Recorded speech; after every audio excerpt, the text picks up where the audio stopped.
अगर किसी ने आपने कहा जूते चप्पल से स्वागत करो, कोई सर्वे करने कल को मदरसे में आए लोग और उनके ऊपर जूते चप्पल चल जाएं तो जिम्मेदारी हर्षवर्धन त्रिपाठी की होगी, मेरी होगी कि आपकी होगी?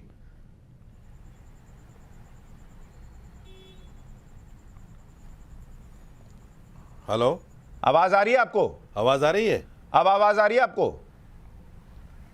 हाँ, मुझे आ रहा है। मैं ये कह रहा हूं कि आपने कहा आ रही है। कि कोई सर्वे करने आए तो उसको कानून दिखाओ। मेरी बात सुनिए सर, मेरी बात सुनिए। उनको कानून दिखाओ और उनका जूते चप्पल से स्वागत करो। सुन लिया। कल को लोग आए और उनको जूते चप्पल मार दिए जाएं तो जिम्मेदारी आपकी होगी ना सर? मत दोहराइए, आप उसको 50 बार मत दोहराइए। आप ये पूछिए कि आपको इतना गुस्सा क्यों है। मैं क्या पूछूंगा ये आप बताइए। बातें क्यों कही आप ये पूछिए ना। नहीं तो गुस्से में, अरे भैया मेरे को भी बहुत गुस्सा आ रहा है। मांगिए पहले, उसके बाद मेरे को भी मान लीजिए, मुझे भी बहुत गुस्सा आ रहा है। तो मैं ये थोड़े कह रहा हूं कि साजिद रशीदी का जूते चप्पल से स्वागत कीजिए। मैं नहीं बोल रहा ना सर, ये भाषा नहीं है ना पढ़े लिखे लोगों की। ये क्या आप नहीं, आप मुझे बताइए, आप कोर्ट हैं क्या? आप कोर्ट अरे भाई तय करेंगे कि मैंने क्या गलत कर दिया, क्या सही कर दिया? आप कोर्ट हैं क्या? एक मिनट, हर चीज कोर्ट से तय होगी, हर चीज कोर्ट से तय होगी। आप कहेंगे जूते चप्पल चलाओ, ये कोर्ट से तय होगा? नहीं, आप कोर्ट हैं जो बताएंगे सर्वे करने आने वाले को जूते चप्पल से स्वागत करो। आप कोर्ट हैं क्या करने वाले? फिर भाई साहब, आप मुझसे ये पूछे कि आपने इतना गुस्से में बयान क्यों दिया है? नहीं, अरे भाई सुनिए, मैं आपको यही तो इतनी देर से समझा रहा हूं, इतनी देर से मैं आपको यही समझा रहा हूं। मैं आपसे गुस्से पे भी बात कर लूंगा, मैं आपसे कानून पे भी बात कर लूंगा, मैं सर्वे पे भी बात कर लूंगा, लेकिन आप कहेंगे जूते चप्पल से स्वागत करो, लोगों को हिंसा के लिए भड़काएंगे, तो मैं आपसे पलट कर कहूंगा कि ये बयान वापस लीजिए, माफी मांगिए और फिर हम बात करेंगे आगे।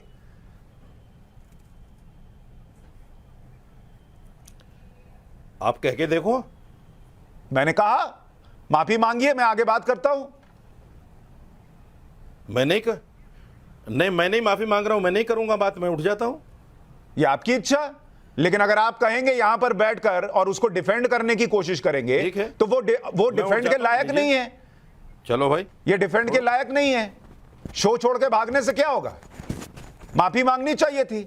आपको खुद पता है कि आपसे डिफेंड नहीं होगा, इसलिए अब आप छोड़ के चल दिए। लगाइए कान में, माफी मांगिए। इधर उधर घुमाते रहे, जूता चप्पल गिफ्ट करने की बात कर रहे हैं। अब जब माफी मांगने की बात आई, खुद कह रहे हैं कि गुस्सा इतना आ गया कि बयान ऐसा निकल गया, तो माफी मांगिए। गुस्से में कोई कह रहा है कि साजिद रशीदी का जूते चप्पल से स्वागत कीजिए, चल दिए छोड़कर। यही दिक्कत है, सवाल का जवाब आता नहीं है तो लोग छोड़ के चल देते हैं।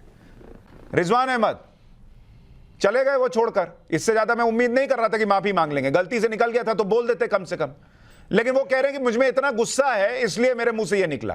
क्या कोई गुस्सा जस्टिफाई कर सकता है इस बात को कि भाई कोई सर्वे करने आए तो उसका जूते चप्पल से स्वागत करो, और कल को जूते चप्पल चल जाएं, कहीं मारा पीटी हो जाए और पुलिस पलट कर लाठी चलाए, तो जिम्मेदारी इस आदमी की होगी या नहीं, और इन पर एफआईआर होनी चाहिए या नहीं होनी चाहिए? जी शुक्रिया। अब इतनी देर से हम चुप बैठे थे, मेरी बात अगर किसी को कड़वी लगे तो वो भी जब मैं बोलना बंद कर दूं तो बीच में बोले। अभी कोई व्यक्ति मुझे संस्कार सिखा रहा था, जो व्यक्ति पूरे हिंदुस्तान के चैनल्स पर एज अ पैनलिस्ट डिबेट का माहौल खराब करने के लिए मशहूर है, और 2017 से पहले लाल टोपी पहन के जो थाने में गुंडागर्दी होती थी वो पता नहीं कौन से संस्कार थे। पहली बात। दूसरी बात, हर्षवर्धन भाई ने जो बात बोली उसमें एक पकड़ है। उन्हीं हर्षवर्धन भाई की बात को मैं थोड़ा सा एक नया रूप दे देता हूं। आपने कहा मौलाना साजिद रशीदी, एक तो धर्म गुरु भी आपने बोला। नंबर 1, टेक्निकली आप इनको धर्म गुरु नहीं बोल सकते। नहीं, मैंने धर्म गुरु नहीं बोला, मैंने मुस्लिम स्कॉलर बोला। हम लोग इसको इस तरह से बोलेंगे। अच्छा, आपने नहीं बोला, अच्छा मैंने सुना था, ओके सॉरी, कि खुद को मौलाना कहने वाले साजिद रशीदी, क्योंकि इसकी हैसियत मौलाना, मौला से आया है, मौला से, इनकी हैसियत मौलाना कहलाने लायक नहीं है। दूसरी बात। तीसरी बात, अभी एक आपके सम्मानित पैनलिस्ट ने बोला कि भाई मदरसे मॉडर्न हो गए क्या। देखो यार, मदरसे ना सुशांत भाई मुसलमानों के इजारे हैं।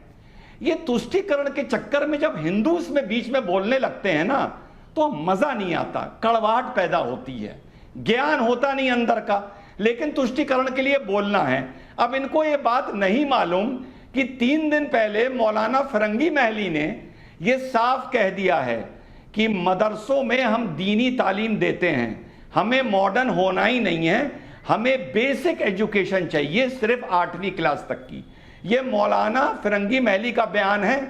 अब आपके चैनल पर सेकुलर पार्टी के प्रवक्ता मौलाना फिरंगी महली से तो बड़े हो नहीं गए, तो मदरसों को कितना मॉडर्न होना है कितना नहीं होना है ये मुसलमानों पर छोड़ दो। हिंदू बन के मुसलमानों के प्रवक्ता ना बनो, काम नहीं आ रहा है, वोट नहीं मिल रहे हैं, सरकार नहीं बन रही है, छोड़ दो ये तुष्टीकरण। अनुराग भाई, आखिरी बात, अनुराग भाई रिस्पॉन्ड करें। 4% मुसलमान मदरसों में है। मैं बोल लूं? बोलिए। देखिए, सवाल ये है कि मैं हिंदुस्तान की बात करता हूं, मैं जाहिलों की तरह ये नहीं बात करता हूं वो हिंदू है वो मुस्लिम है।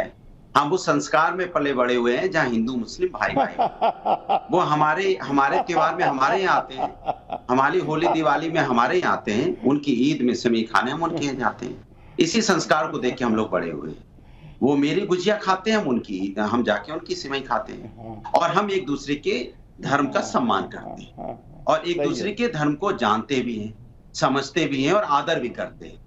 हम डिबेट पे चापलूसी करने नहीं आते पैसे लेके, हम आते हैं यहाँ पे बात करने, हम व्यक्तिगत हमले करने नहीं आते किसी का। हम पता है किसकी कितनी हैसियत है, वो हमें बताने की जरूरत नहीं है। हाँ, हो सकता है सुशांत जी को ना पता हो, हमें पता है, इसलिए हम उसमें नहीं जाना चाहते।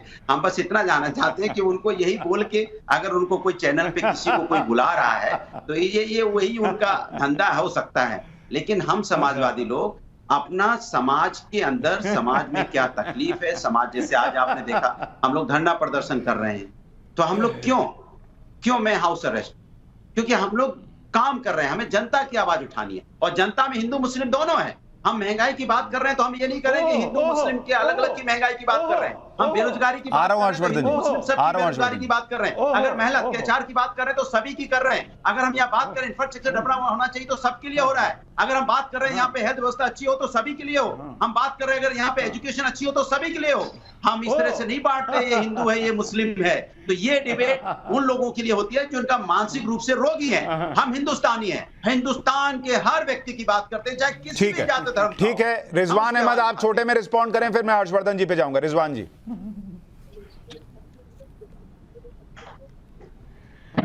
पहली चीज, हर धर्म का सम्मान करिए, मदरसे कितने मॉडर्न होने चाहिए इसमें ना घुसिए, पहली चीज। दूसरी चीज, यार इतनी अच्छी अच्छी बातें करते हो अनुराग, ये जनता वोट क्यों नहीं देती मेरे भाई? तुम तो राजनीति में हो ना, चुनाव लड़के हारे हो ना। यही बात जब भाषण में बोली थी तो जनता ने वोट क्यों नहीं दिया? आज देश की जनता को बताओ क्यों नहीं दिया वोट? अब देखिए, सवाल यह है कि इनकी राजनीति सिर्फ इस बात पे है कि सरकार किसकी बनेगी उसकी चापलूसी करनी है। हमें चिंता इस बात की है कि जनता की समस्या का समाधान हम कैसे करें, सत्ता में हो या सत्ता में नहीं हो, या हम चुनाव जीते हैं या चुनाव ना जीते। अगर हमें 90,000 लोगों ने वोट दिया है तो 90,000 लोगों की चिंता करना मेरी ठीक है, अब आप लोग पर्सनल ना जाएं। मैं मदरसों पे था, मैं मदरसों पे था, नहीं मैं मदरसों पे था भाई। मैं ये कह रहा हूं अखिलेश यादव भी मुख्यमंत्री थे, मदरसों का मॉडर्नाइजेशन तब भी नहीं हुआ। देखिए, सवाल आपने वही आ गए, तो यही तो मैं आपसे कह रहा था, ये भारतीय जनता पार्टी को सिर्फ मुद्दों पे राजनीति नहीं करनी है, मुद्दे भटकाने हैं, क्योंकि ये नफरती लोग हैं।